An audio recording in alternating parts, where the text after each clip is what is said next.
Students, आज का जो हमारा टॉपिक है वो है सेल डिवीजन। उसके साथ हम देखेंगे सेल साइकिल को। इससे पहले हम जो है मल्टीपल टॉपिक्स हम लोग स्टडी कर चुके हैं, जैसे कि सेल हमने पढ़ा। ठीक है जी। सेल को पढ़ने के बाद हमारे पास जो है उसका जो इम्पोर्टेंट फैक्टर आता है कि सेल साइकिल या सेल डिवीजन क्या होती है। तो उसके साथ साथ हम लोगों ने इसके अलावा जो है सेल के बाद ओरिजिन ऑफ लाइफ का एक लेक्चर देखा था। देन हमने बैक्टीरिया को डिटेल के साथ देखा। ठीक है जी। देन उसके बाद हमने वायरसेस को देखा, एलजी को देखा, फंजाई को देखा। तो ये सारे इन सब के अंदर क्या चीज़ आ रही है हमारे पास? सेल जल्दी आ रहा सेल्स। तो यहाँ पे हम जो है इसकी थोड़ा सा सेल डिवीजन को डिस्कस करते हैं कि हमारे पास यूकैरियोट्स का जो सेल है वो किस तरह से डिवाइड करेगा, और देन जो प्रोकैरियोट्स हैं उनका सेल कैसे डिवाइड करेगा। तो यहाँ पे हम इस चीज़ को फुल डिटेल के साथ देखेंगे, सेल साइकिल को, कि सेल का साइकिल, सेल कैसे कैसे ग्रो करता है, कैसे उसकी ग्रोथ होती है, कैसे उसकी डेवलपमेंट होती है। तो यहाँ पे हम लोग जो है बेसिक डिफरेंस सबसे पहले देखेंगे, what is a cell cycle and what is cell division. क्योंकि ये दोनों कॉन्सेप्ट जो है दिखने में या पढ़ने में सेम लगते हैं हमें, कि cell cycle and cell division, लेकिन ये जो है सेम नहीं है। इनके अंदर जो है वो डिफरेंस है। तो हम सबसे पहले इनके अंदर जो डिफरेंस है उसको डिस्कस करते हैं। तो नेक्स्ट हम जाते हैं सबसे पहले व्हाट इज़ सेल साइकिल। तो सेल साइकिल क्या होता है हमारे पास, इसको हम देखते हैं।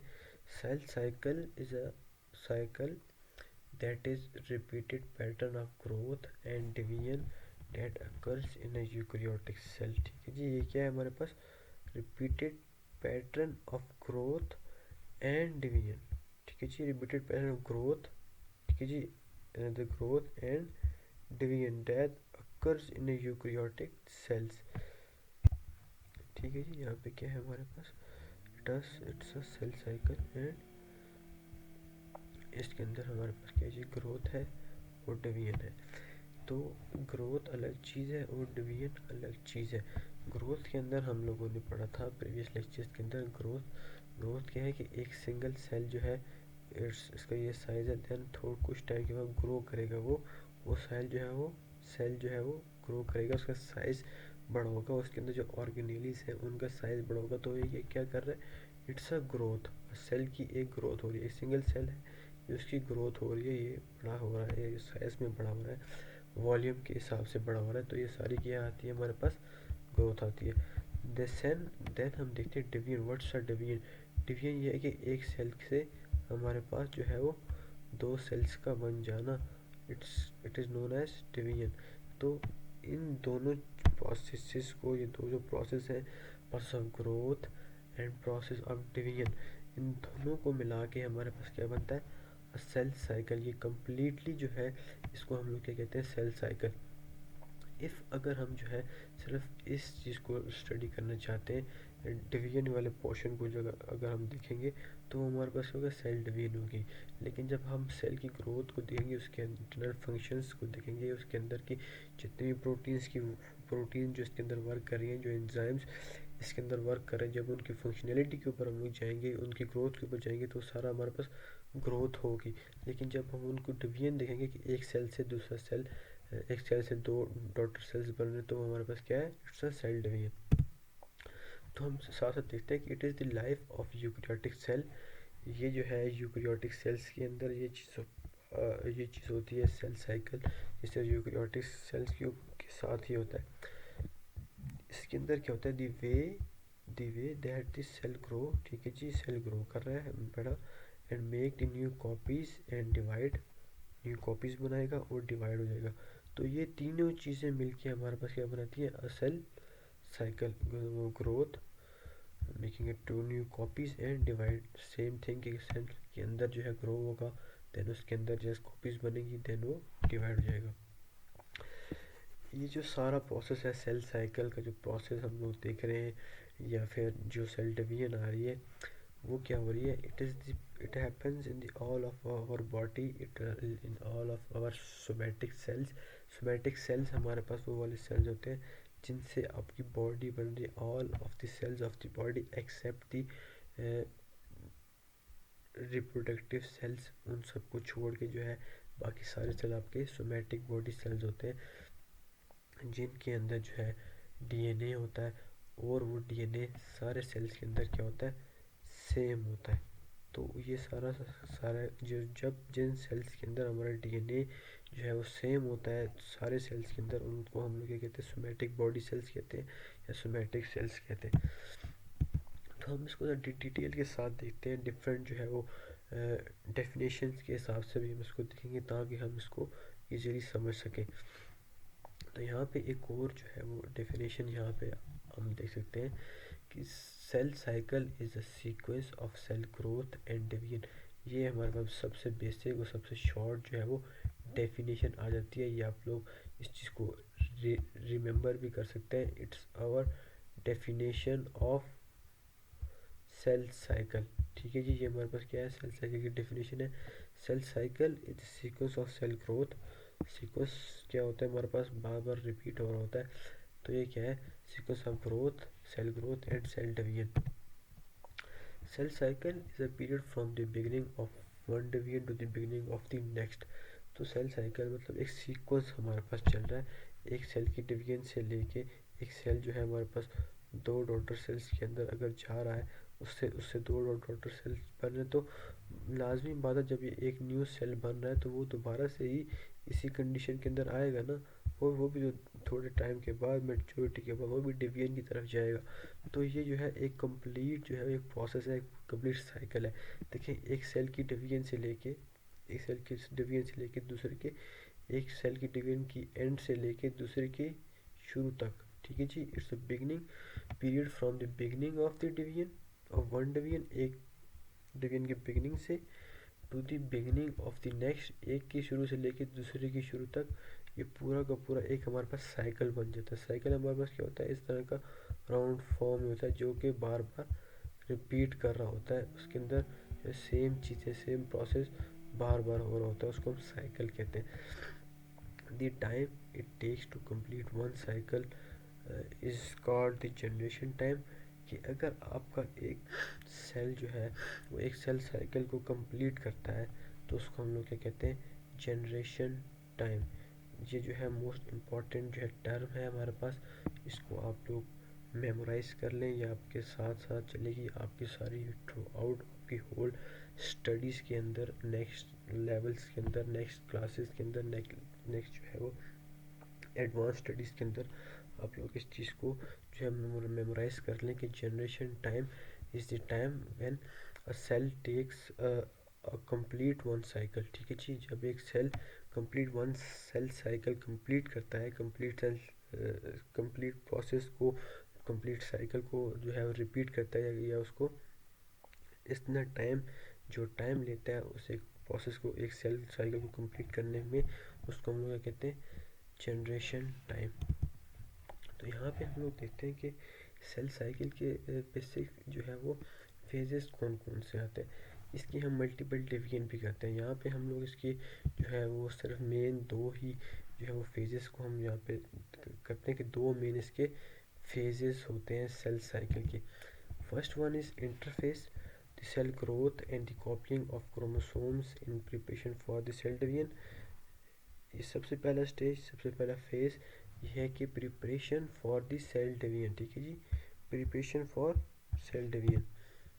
And second one is mitotic phase, that is mitosis and cytokinesis. मतलब माइटोसिस हमारे पास डायरेक्ट सेल डिवीजन आ रही है, साइटोकाइनेसिस क्या रहा है उसके बाद का प्रोसेस है। ठीक है जी, लेकिन यहाँ पे हम लोग देखते हैं कि interphase is the preparation for the cell division. ठीक है जी, इसके अंदर क्या हो रही है, डायरेक्ट प्रिपरेशन हो रही है, preparation for the cell division. तो हमारे पास ये दो मेन फेसेस आ जाते हैं, interphase number one interphase, second one is mitotic face.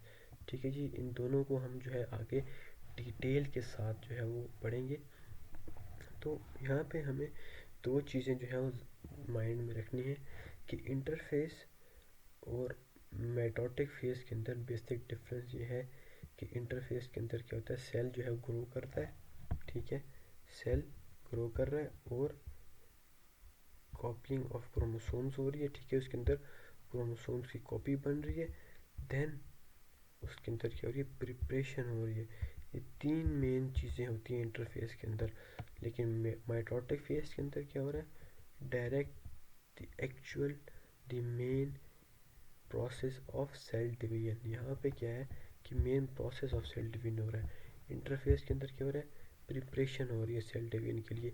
सारे सेल के अंदर जो भी चीज़ें उनको प्रिपेयर किया जाता है, जो भी चीज़ें उसके लिए रिक्वायर्ड हैं, जो प्रोटीन्स रिक्वायर्ड हैं, जो एंजाइम्स रिक्वायर्ड है, सब के सब जो है वो क्या हो रही है, प्रिपेयर हो रही है सारे सेल के अंदर।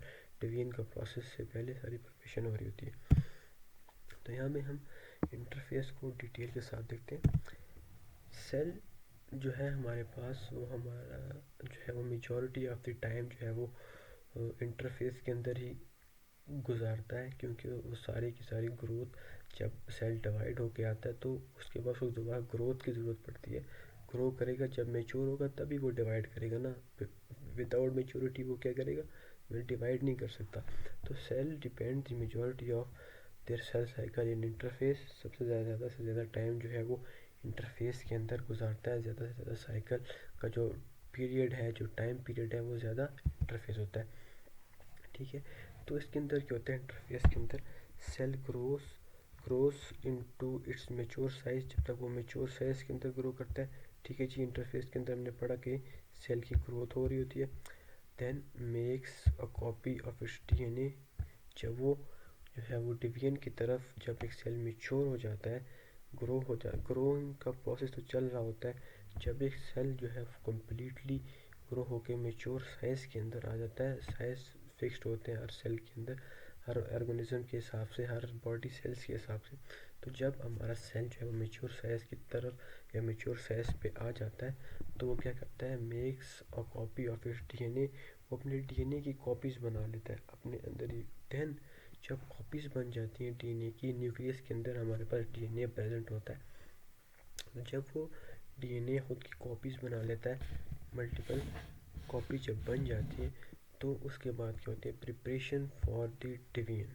मेन प्रोसेस इसके बाद होता है कि सेल जो है अपने अंदर जो है वो पूरे सेल के अंदर सारी ऑर्गेनेलिस, जो न्यूक्लियस होता है हमारे पास, सेल को ये इंस्ट्रक्शन देता है कि इट्स टाइम फॉर डिवीजन। तो उसके बाद सेल जो है अपने जो है सारी डिवीजन की प्रिपरेशन की तरफ मूव ऑन हो जाता है। द मेन पर्पस जो है इंटरफेस का, ये क्या होता है कि सेल ग्रोथ होती है।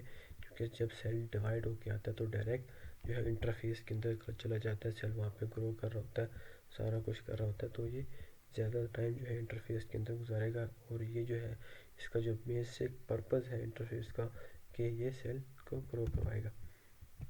By the end of interface, जब इंटरफेस का पीरियड, इंटरफेस का टाइम एंड हो रहा होता है, तो उस टाइम पे सेल के अंदर क्या होता है, it has two full sets of DNA. इसके अंदर दो जो है फुल सेट्स ऑफ डीएनए होते हैं, क्रोमोसोम्स होते हैं। And it's large enough to begin the division process. तो यहाँ पे हमें एक चीज़ याद रखनी है कि जब जो है, इसका क्या मतलब है कि जब सेल जो है वो इंटरफेस का पीरियड एंड हो रहा होता है, जब सेल जो है खुद को प्रिपेयर कर रहा होता है, तो उसके न्यूक्लियस के अंदर सेल है, उसके न्यूक्लियस के अंदर दो कंप्लीट सेट ऑफ जो है क्रोमोसोम या डीएनए प्रेजेंट हो जाते हैं। तो ये इसका जो है, ये दो जो है हमारे पास, फॉर एग्जांपल ये हमारे पास है, ये क्या है, एक कंप्लीट सेट ऑफ डीएनए। तो एंड ऑफ इंटरफेस के ऊपर क्या होता है कि एक जो है ये कंप्लीट सेट के दो कंप्लीट सेट यहाँ पे प्रेजेंट होते हैं न्यूक्लियस के अंदर। ठीक है, और उसके अलावा जो है सेल के अंदर इतनी स्पेस बढ़ जाती है, सेल साइज़ भी जो है वो बड़ा हो जाता है, सेल का वॉल्यूम भी बड़ा हो जाता है, forward for the process of division. ठीक है, तो इंटरफेस के एंड के ऊपर जो है हमारे पास डीएनए के दो कंप्लीट सेट्स होते हैं न्यूक्लियस के अंदर, और इसके साथ साथ साइटोप्लाज्म के अंदर इनफ स्पेस जो है वो बन जाती है। सेल के अंदर साइटोप्लाज्म ऑलरेडी ग्रो कर जाता है, वो साइज़ के अंदर ग्रो कर जाता है, उसका वॉल्यूम ग्रो कर जाता है फॉर दी डिवीजन प्रोसेस। तो इंटरफेस के अंदर chromosomes become duplicate during the interface. Chromosome जो है वो डुप्लीकेट हो जाते हैं इंटरफेस प्रोसेस के अंदर। Cell are very active during interphase, synthesizing biological molecules and growing the gap phase S gap, ये G1 फेज, तो इनको हम साथ साथ देखते हैं what is the G1 phase and all those thing. ठीक है, तो इसके अंदर क्या होता है, cell are very active to the interphase, बहुत ज़्यादा एक्टिव होते हैं, सिंथेसाइजिंग बायोलॉजिकल मॉलिक्यूल्स। ठीक है, इसके अंदर मतलब पूरा प्रोसेस हो रहा है यहाँ पे, सेल अपनी जो है कंप्लीट अपनी फुल्ली फंक्शनल हालत में होता है यहाँ पे, सिंथेसाइजिंग बायोलॉजिकल मॉलिक्यूल्स हमारे पास क्या होते हैं, proteins, lipids, enzymes, carbohydrates etcetera and all energy molecules. तो यहाँ पे सेल अपनी कंप्लीट जो है वो अपनी फुल जो है फंक्शनल हालत में होता है, फंक्शनल होता है and growing the G1 phase, और ग्रोथ फेज के अंदर फुल ग्रोथ कर रहा होता है। सेकेंड इंटरफेस के अंदर जो दूसरा पार्ट होता है हमारे पास, द एस फेज, ये सिंथेसिस फेज इस mark by the DNA replication, इसके अंदर हमारे पास DNA रेप्लिकेशन हो रही है। Third one is the G2 phase occur between the S phase and mitosis, तो इसको हम ज़्यादा डिटेल के साथ आगे देखते हैं। तो interphase about 90% of the cell cycle का 90% ऑफ द पोर्शन इंटरफेस होता है, कैन बी डिवाइडेड इनटू 3 सब फेसेस। जो हमारे पास इंटरफेस है जिसको हम 3 जो है वो सब फेसेस के अंदर डिवाइड करते हैं। नंबर 1 इज G1 फेज और first gap, second one is S phase और known as synthesis, third one is G2 phase और नोन एज सेकेंड गैप। तो इंटरफेस के ये 3 जो है वो पार्ट्स आते हैं, ये 3 सब फेसेस हमारे पास आ जाते हैं, 3 phases. Cell grow during all 3 phases, इन 3 फेसेस के अंदर सेल जो है वो ग्रो कर रहा होता है, कॉन्टीन्यूसली ग्रोथ कर रहा होता है, ग्रोथ का प्रोसेस कहीं पे भी स्टॉप नहीं हो रहा होता इस इंटरफेस के अंदर।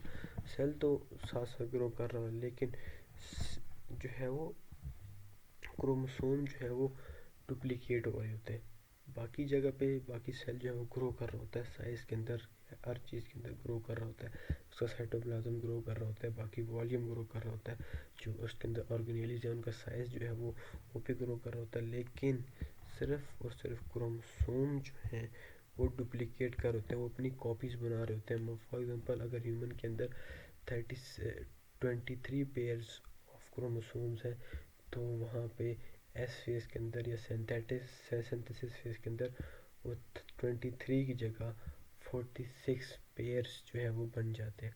तो यहाँ पे क्या हो रहा है, क्रोमोसोम क्या हो रहे हैं, डुप्लीकेट हो रहे हैं, 23 पेयर्स की जगह 46 पेयर्स बन जाते हैं। ठीक है, देन हम देखते हैं इंटरफेस को डिटेल के साथ देखते हैं कि इंटरफेस के अंदर जो है देखें ये इट्स इंटरफेस प्रोसेस है, इसके अंदर हमारे G1 आ जाता है, सेकेंड हमारे पास आता है एस ये DNA synthesis phase, third one हमारे पास आता है G2 या गैप 2 इसको हम लोग कह सकते हैं, या फिर जो है वो सेकेंड गैप कहते हैं, थर्ड वन इस माइटोटिक फेज।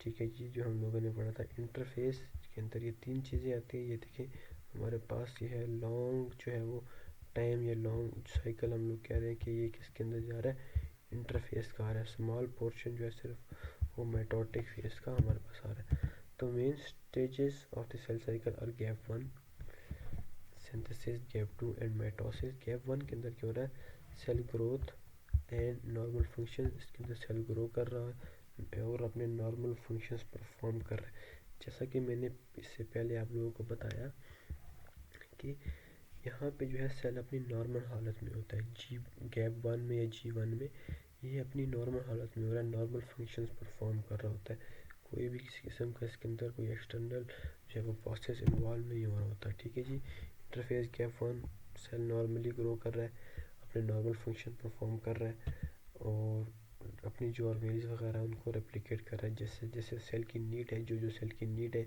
वो अपना फंक्शन साथ साथ परफॉर्म कर रहा है। सेकेंड आता है हमारे पास DNA सिंथेसिस, ये न्यूक्लियस के अंदर जाकर DNA की कॉपीज़ बन रही होती है हमारे पास, इसके अंदर जो है वो इसके साथ साथ जब DNA की कॉपीज़ जब अगर बन रही हैं जिस स्टेज के अंदर सेकेंड फेज़ के अंदर, तो इसके साथ भी जो है सेल अपने नॉर्मल फंक्शन परफॉर्म कर रहा है। ये नहीं कि सेल अपने बाकी फंक्शंस को छोड़ के सिर्फ सेल डिवीजन कर रहा है, सॉरी सिर्फ जो है DNA को रेप्लिकेट कर रहा है, नहीं, वो अपने बाकी फंक्शन भी साथ साथ नॉर्मल फंक्शन परफॉर्म करता जा रहा होता है। लेकिन जब कैप 2 आता है, कैप G2 का फेज़ आता है, तो इसके अंदर जो है वो क्या होता है जी, एडिशनल ग्रोथ होती है, ज़्यादा से ज़्यादा ग्रोथ हो रही होती है इसके अंदर। सेल जो है वो एडिशनल ग्रोथ की तरफ जाता है, क्रोमेटिड्स बिकम रेप्लिकेटेड क्रोमोसोम्स, ठीक है जी। जो हमारे पास डीएनए जो है वो रेप्लिकेट होता है, कॉपी बन जाती है, वो अलग अलग से जो क्या बन जाता है, हमारे पास एक कंप्लीट क्रोमेटिड या कंप्लीट क्रोमोसोम बन जाता है। और यहाँ पे जो है साथ साथ गैप 2 के अंदर ही सेल जो है अपने जो न्यूक्लियस है, कमांड सेंटर है आपका, वो पूरे सेल को ये इंफॉर्मेशन सेंड कर देता है कि it's time for the division. तो पूरा का पूरा सेल जो है वो इस चीज़ की प्रिपरेशन के अंदर लग जाता है कि वी हैव टू डिवाइड। तो यहाँ पे आगे सारा प्रोसेस जो है वो कंटिन्यू होता है। गैप 2 का जब एंड हो रहा होता है, वहाँ पे सेल की पूरी जो है प्रिपरेशंस कंप्लीट हो जाती है। जब जो है अब सेल की प्रिपरेशन कंप्लीट हो जाती है, तो सेल जो है आगे माइटोटिक फेज़ के अंदर जो है वो चला जाता है, या सेल डिवीजन के प्रोसेस के अंदर जो है वो सेल डिवीजन की तरफ बढ़ जाता है। तो माइटोसिस या एम फेज इसको हम कह सकते हैं, या माइटोटिक फेज। इसके अंदर क्या होता है, includes division of the cell, ठीक है जी। इसके अंदर क्या हो रहा है, division of the cell nucleus mitosis की तरह, and division of the cell cytoplasm. जब साइटोप्लाज्म की division it's known as cytokinesis. First one cell nucleus की जो डिवीजन होती है उसको माइटोसिस कहते हैं, और जो साइटोप्लाज्म की जो डिवीजन होती है उसको हम लोग क्या कहते हैं, साइटोकाइनेसिस। माइटोसिस के अंदर जो है सेल पूरा का पूरा जो है क्या कर रहा होता है, डिवाइड कर रहा होता है माइटोसिस के अंदर, ठीक है जी। सबसे पहले क्या होता है, न्यूक्लियस डिवाइड करता है 2 पोर्शंस के अंदर, उसके बाद बाकी organelles, and then at the last जो है वो साइटोप्लाज्म आपका क्या करता है, डिवाइड होता है। तो माइटोटिक फेज जो है सेल डिवीजन का फेज होता है। इसके अंदर हमारे पास 3-4 फेजेस सेपरेटली होते हैं, उनको हम जो है नेक्स्ट जो है डिटेल के साथ देखते हैं। उसके अंदर जो है माइटोसिस का प्रोसेस हो रहा है, इसके अंदर सारे फेजेस को हम जो है वन बाय वन जो है डिटेल के साथ देखेंगे इसके बाद। देन जो है माइटोसिस सिर्फ उसी वक्त होती है कि जब जो है सेल इज़ लार्ज ना, मतलब सब सेल मेच्योर हो जाता है और उसका जो डीएनए है वो अनडैमेज होगा। जब उसका जाहिर सी बात है, अगर डीएनए डैमेज हो जाएगा तो वो सिंथेसिस फेज के अंदर जाएगा ही नहीं। अगर या फॉर एग्जांपल डीएनए सिंथेसिस का जो पीरियड होता है उस टाइम पे, सिंथेसिस के टाइम पे या डीएनए की रेप्लिकेशन के टाइम पे, कॉपीज़ बनने के टाइम पे कोई प्रॉब्लम आ गई है, किसी प्रॉब्लम से जो है वो डीएनए जो है डैमेज हो गया है, तो वहाँ पे भी जो है माइटोसिस का प्रोसेस नहीं होगा। वहाँ पे सेल जो है वो डेथ की तरफ चल जाएगा, या उसके अंदर को रिपेयरिंग की कुछ फंक्शनैलिटीज़ होंगी। इफ़ वो रिपेयर हो गया डैमेज डीएनए, तो ठीक है, सेल जो है माइटोसिस कंटिन्यू करेगा। इफ़ वो माइटोसिस रिपेयर नहीं हुआ, अनडैमेज है, तो वो सेल जो है वो डेथ की तरफ चला जाता है।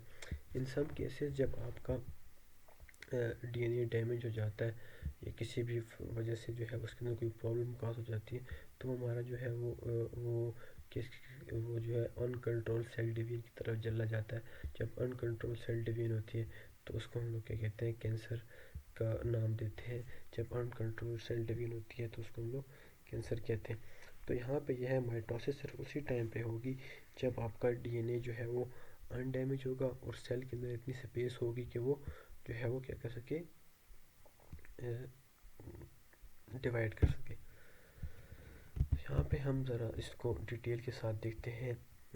G1 फेस को सेल साइज जो है वो डबल हो जाता है, मतलब वो ग्रो कर रहा है। अब स्मॉल डॉटर सेल जब माइटोसिस के बाद जब आता है तो वो उसका स्मॉल साइज होता है, छोटा सा साइज होता है, तो वो साथ साथ क्या होता है, डबल होता है, साइज भी बड़ा हो रहा होता है। Cell produces all the structures it needs and to carry out its function.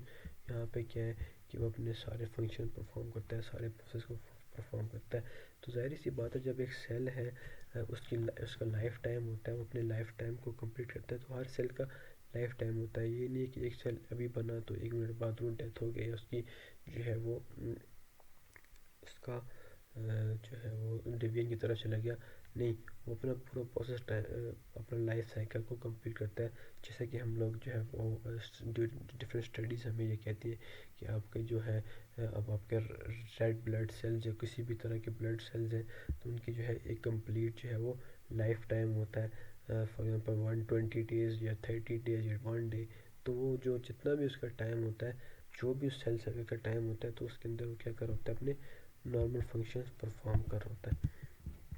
तो यहाँ पे हम लोग क्या कह सकते हैं कि थिंक, अगर फॉर एग्जाम्पल हम दिमाग में इस चीज़ को लेके आए कि इस ग्रोथ फेज के अंदर क्या हो रहा है, तो उसके अंदर ये सही है कि सेल जो है अपनी नॉर्मल लाइफ को जो है वो नॉर्मल लाइफ के अंदर जा रहा है, वो अपनी नॉर्मल लाइफ जो है वो गुजार रहा है। उसके अंदर कोई भी किसी किस्म का कोई एक्सटर्नल प्रोसेस नहीं हो रहा था, सिर्फ वो जो है अपने फंक्शन परफॉर्म कर रहा होता है जिस फंक्शन के लिए वो सेल है।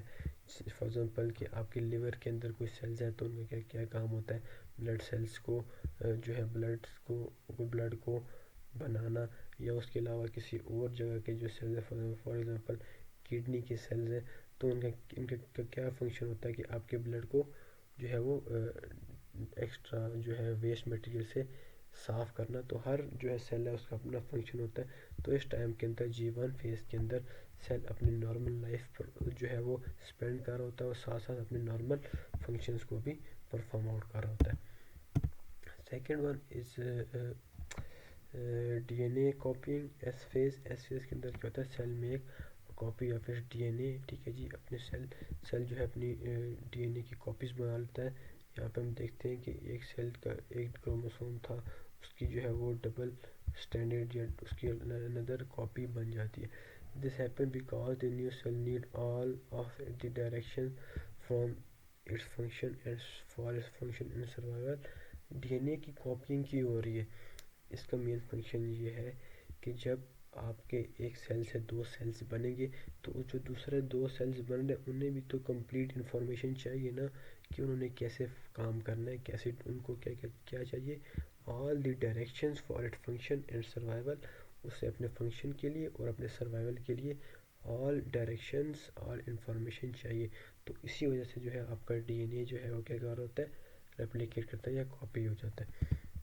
तो यहाँ पे हम इसको इसको इस सेंस के अंदर लिखते हैं कि फॉर एग्जांपल आपका जो DNA है उसको हम लोग कॉपी मशीन के ऊपर जो है वो रखते हैं कि वो एक DNA जो था वो डबल हो रहा है, अपने जो है नंबर को डबल कर रहा है, कॉपी हो रहा है या रेप्लिकेट हो रहा है। इस प्रोसेस को हम जो है डिटेल के साथ भी देखेंगे कि हाउ DNA रेप्लिकेशन कैसे होती है। ये हम आगे नेक्स्ट लेक्चर्स के अंदर इसको डिटेल के साथ देखेंगे। तो देन G2 फेज आ जाता है, इट्स नोन एज गैप 2। इसके अंदर ये है कि सेल प्रिपेयर्स टू डिवाइड, कि जो आपका सेल है वो डिवीजन की तरफ चला जाता है, डिवीजन के प्रोसेस की तरफ खुद को जो है लेके जाता है। जो है इसके अंदर जो है इस टाइम पे सारी प्रिपरेशन होती है सेल के अंदर, वो सारी चीज़ें, वो सारे स्ट्रक्चर, वो सारे एंजाइम, वो सारी प्रोटीन जो है प्रोड्यूस हो जाती है, जो कि किसी भी एक सेल को डिवीजन के अंदर ज़रूरत आती है, ठीक है जी। All the structures, proteins, enzymes, other molecules, वो सारी के सारी इस फेज़ के अंदर G2 फेज़ के अंदर वो सारी जो है वो प्रिपेयर हो जाती है, सारी जो है वो जो है रेडी हो जाती है for division of cell division, for division of the cell. यहाँ पे हम देखें कि आपका जो cell double checking everything it needs to divide, यहाँ पे सेल जो है सारी चीज़ें चेक करता है कि आपका जो है सेल जो है वो डिवाइड होने के लिए क्या क्या चीज़ें रिक्वायर्ड हैं, वो सारी चीज़ों को यहाँ पे डबल चेक करता है, सारी चीज़ों को लेके आता है। फॉर एग्जांपल इसकी मिसाल, इसकी एग्जांपल हम लोग ऐसे लेते हैं कि इफ़ आपके पास एक कॉपिंग मशीन है, ठीक है जी। कॉपिंग मशीन के ऊपर जब आप कोई भी डॉक्यूमेंट रखते हैं, तो उससे पहले आप लोग जो है देखते हैं कि आपकी जो कॉपिंग मशीन है वो ऑन हुई है कि नहीं हुई, ठीक है जी। उसके लिए आप पावर प्लग वगैरह देखते हैं कि कहाँ पे इसकी पावर सॉकेट है, वहाँ पे आप इसको प्लग इन करते हैं। तो ये किसकी जो है वो आपकी एक डॉक्यूमेंट को जो है कॉपी करने की से पहले की सारी नीड्स है ना, कि आपकी जो पावर प्लग है वो एक सॉकेट के अंदर प्लग इन होनी चाहिए, वहाँ से आपकी पावर आ रही हो, आपका स्विच ऑन हो। तो ये सारी की सारी क्या आ रही है, इसके साथ साथ इसकी प्रिपरेशन की तरफ जा रही है, कि देन उसके बाद फिर आप लोग जाके चेक करते हैं कि कॉपिंग मशीन को ऑन करते हैं, तो ये सारी की सारी क्या हो रही है, प्रिपरेशंस हो रही है, preparation for the division of the cell. तो यहाँ पे भी सेम वही चीज़ हो रही होती है कि सेल जो है सारी चीज़ों को चेक कर रहा होता है कि इसे डिवीजन के लिए क्या क्या चीज़ें चाहिए होती है। तो सेम इसी तरह कि जब आप जो है कॉपिंग मशीन की एग्जांपल ही हम देखते हैं, उसके बाद हम पहले चेक करते हैं कि उसकी सॉकेट जो है वो सॉकेट के अंदर उसकी वायर जो है प्लग इन हुई है, स्विच ऑन है कि नहीं ऑन, जो आपने जो है जिस डॉक्यूमेंट को कॉपी करना है वो अपनी रिक्वायर्ड पोजीशन पे पड़ा हुआ है या नहीं पड़ा हुआ। उसके अलावा हम जो मेन सबसे इम्पोर्टेंट जो देखते हैं उसके बाद कि उसके अंदर पेजेस हैं कि नहीं। तो ये सारी की सारी प्रिपरेशंस है, सारी की सारी जो है रिक्वायरमेंट्स हैं। अगर इनमें से कोई भी रिक्वायरमेंट हमारे पास नहीं होगी तो हमारा सेल जो है वो डिवाइड नहीं कर सकेगा। तो यहाँ पे सेल जो है सारी चीज़ों को बार बार जो है वो चेक कर रहा होता है। देन जब सेल सारी चीज़ों को चेक कर लेता है तो उसके बाद जो है वो सेल जो है G2 फेज से आगे मूव ऑन करता है। इंटरफेस का जो है वो स्टेप, इंटरफेस यहाँ पे एंड हो जाता है, वहाँ से आगे माइटोटिक फेज जो है वो स्टार्ट हो जाती है। तो at the end of G2 phase there is a mitotic phase, वहाँ से माइटोटिक फेज स्टार्ट हो जाती है। तो इसी माइटोटिक फेज को जो है हम डिटेल के साथ आगे देखते हैं। यहाँ पे हम कुछ चीज़ें कुछ फैक्टर्स यहाँ पे हम देखते हैं कि चाहे इसके अंदर प्रोकैरियोट्स या यूकैरियोट्स के अंदर जो है वो जितने भी डिफरेंसेस हों, कोई भी डिफरेंसेस हो, लेकिन उनके अंदर कुछ कॉमन फीचर्स भी आते हैं, लाइक कि सेल डिवीजन प्रोसेस के अंदर कुछ जो है वो में कॉमन फीचर्स भी आते हैं। फॉर एग्जांपल जो है replication of DNA must occur, eukaryotes और प्रोकैरियोट्स के अंदर भी डीएनए रेप्लिकेट होगा, दोनों के अंदर ये चीज़ें होंगी, डीएनए रेप्लिकेट होगा और ये प्रोकैरियोट्स के अंदर भी होगा और यूकैरियोट्स के अंदर भी होगा। सेकंड जो है segregation of original and it's replica follow, कि इसका जो है ओरिजिनल जो होता है ओरिजिनल डीएनए जो है वो अलग हो जाता है, और जो दूसरा जो रेप्लिकेटेड डीएनए होता है वो अलग हो जाता है। ठीक है जी।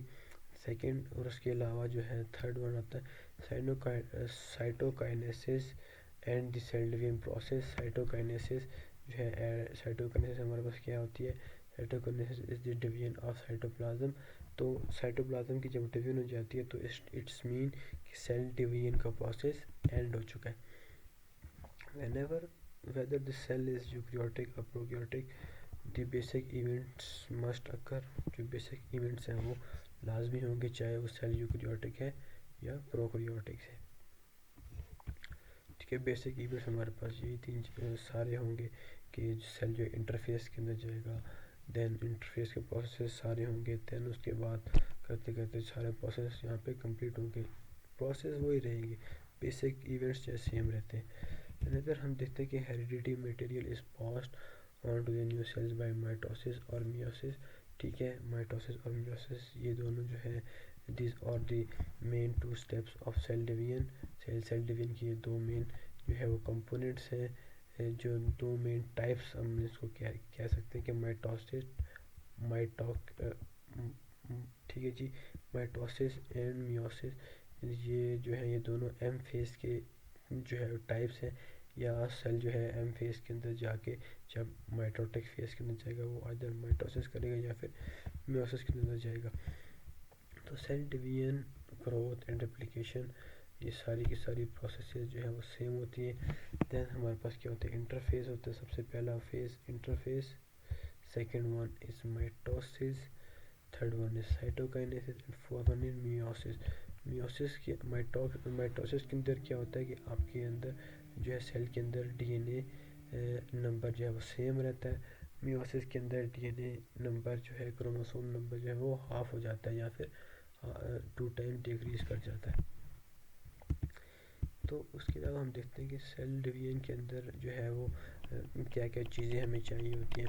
सेल डिवीजन के अंदर क्या और होता है कि chromosomal packing of DNA allows efficient distribution of genetic material during cell division.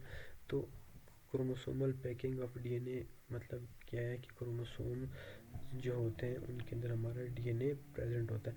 तो क्रोमोसोमल पैकिंग से ये होता है कि आपका डीएनए जो है एफिशिएंटली डिस्ट्रीब्यूट हो जाता है और उसके साथ साथ सारा जेनेटिक मटेरियल जो है वो एफिशिएंटली जो है वो सेल डिवीजन के अंदर जो है वो मूव हो जाता है या डिस्ट्रीब्यूट हो जाता है। लेटेस्ट स्टडीज़ जो है ये चीज़ इस चीज़ को जो है कंफर्म करती हैं कि आपका जो डीएनए है उसकी लेंथ होती है 6.5 फीट। ठीक है जी। इसको अगर हम लॉन्ग जो है वो चेन के अंदर लेके जाएं, एक डीएनए को हम अगर सेल से निकाल के उसको जो है लीनियर फॉर्म में लें, एक लाइन की फॉर्म में लें, तो हमारे पास 6.5 मीटर 5 फीट 6.5 फीट की एक लंबी लाइन बन जाती है। तो मतलब कि इतने बड़े डीएनए को, इतने लॉन्ग जो है वो डीएनए को जो कॉम्पैक्ट करना ज़रूरी होता है। तो क्रोमोसोम्स जो है उनका ये काम होता है कि इतने बड़े डीएनए को क्या करते हैं, वो रैप करके लिखते हैं, उसको पैक करके रखते हैं for the efficient distribution of genetic material. क्योंकि डीएनए के अंदर सारा जेनेटिक मटेरियल है, सारी इन्फॉर्मेशन है सेल की इन्फॉर्मेशन है, सेल के अंदर जितने प्रोसेस हो रहे हैं सारी इन्फॉर्मेशन कहाँ पे है, डीएनए के अंदर या जेनेटिक मटेरियल की। तो उसको कॉम्पैक्ट करना, पैक करना ज़रूरी होता है। Life cycle requires two distinct type of cell division process, mitosis and meiosis। Life cycle के अंदर दो अलग type of cell division process होते हैं, माइटोसिस एंड मियोसिस। और cell division one cell become two cells during an organism's life cycle. तो cell division क्या है? Cell division is the process in which one cells become two cells during an organism's life cycle. एक life cycle के अंदर एक cell से दो cell बन जाना, it's known as cell division. तो स्टूडेंट्स यही था आज का हमारा लेक्चर। होप्स हो कि आप लोग जो है आप लोगों को जो है डिटेल के साथ सेल साइकिल की समझ आ गई होगी कि what is the cell cycle, और सेल साइकिल के अंदर क्या क्या चीज़ें आती हैं। सेल साइकिल की जो है मेन फेजेस कौन कौन से हैं? दो मेन फेजेस हैं, इंटरफेज और माइटोटिक फेज। और देन इंटरफेस की को अगर हम जब डिटेल के साथ देखते हैं तो इंटरफेस के अंदर हम लोगों ने ये सारा चीज़ पढ़ा, इस चीज़ की आप लोगों को समझ आ गई होगी कि इंटरफेस के अंदर क्या होता है।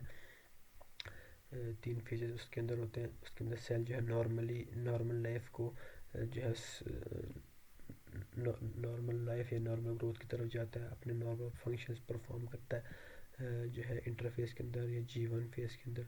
देन उसके बाद S फेज़ के अंदर जब जाता है तो साथ साथ जो है अपने जो है DNA को रेप्लिकेट करता है।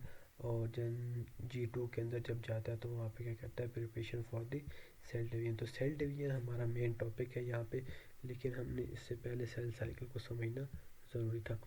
तो आई होप कि आप लोगों को ये सारा सेल साइकिल जो है डिटेल के साथ समझ आ गया होगा। इफ़ आपको कुछ चीज़ समझ नहीं आई किसी भी पॉइंट से, किसी भी जगह से, तो आप लोग जो है वो मुझसे पूछ सकते हैं। किसी भी मीडियम से आप लोग मुझसे पूछ सकते हैं, इन द कमेंट सेक्शन और either in the WhatsApp groups etcetera. तो इसके बाद हमारे पास जो टॉपिक्स रह गए हैं, तो सबसे इम्पोर्टेंट तो यही है कि सेल डिवीजन रहता है, हमारे पास एक टॉपिक रहता है सेल डिवीजन का।